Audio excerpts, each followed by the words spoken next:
I am confused that we are confused. Oh, yeah, only the internet would be baffled by that photograph. It is great to see you this morning. Elizabeth Pran sitting in. I know. Thank you so much for having me. Welcome on this I beautiful fall morning. brought the drama from Washington this morning. Oh, you Boy, did. there is a lot of drama. Doubtless you know, of course, the Speaker of the House announced yesterday he is stepping down at the end of October. His name is John Boehner.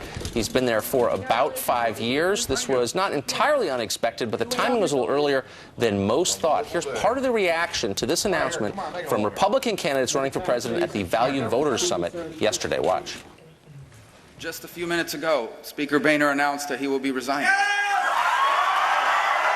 The time has come to turn the page and allow a new generation of leadership in this country. You want to know how much each of you terrify Washington? Yesterday, John Boehner was Speaker of the House.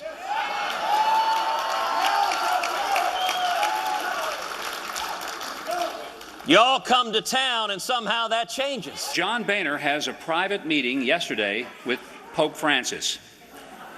And all the reports are that somehow, the result of that meeting, he decides he's quitting. I wonder if we could get scheduled a meeting with Pope Francis and the President, just the two of them, for a little while.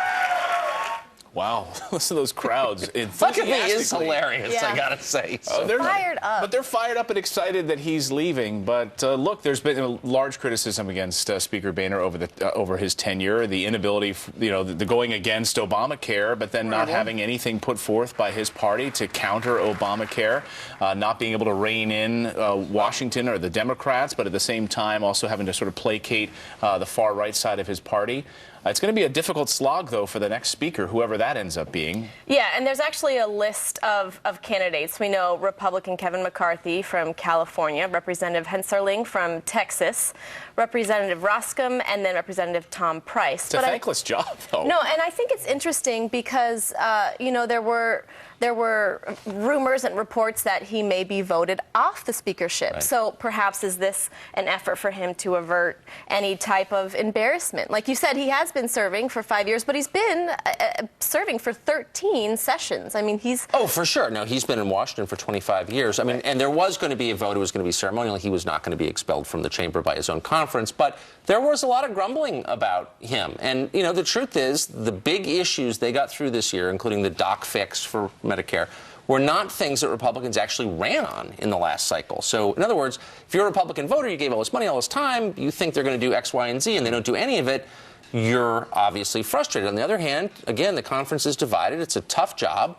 Really tough job. So is the next guy going to do it better? I don't know. And then you heard Representative Paul Ryan yesterday coming out and saying that this was a selfless act. Maybe sort of like Gerald Ford falling on the sword for your party. This idea that, look, the Tea Party wing of the party can now claim his scalp, so to speak. But then also the funding is going to go through likely for Planned Parenthood and others. And then he's got to sit there for the next month as sort of a lame duck speaker while this all goes through. And, of course, after you see a big move like this, then you see all the presidential candidates sort of wait, and then they give what would be their opinion. So we heard from John Kasich yesterday, who said, really, this is a casualty of the GOP establishment versus the Tea Party. Listen. John has been a great patriot, a great speaker, and, I think our party better get its act together, and we better be figuring out what we are for instead of tearing ourselves apart, which is increasingly seems to be happening.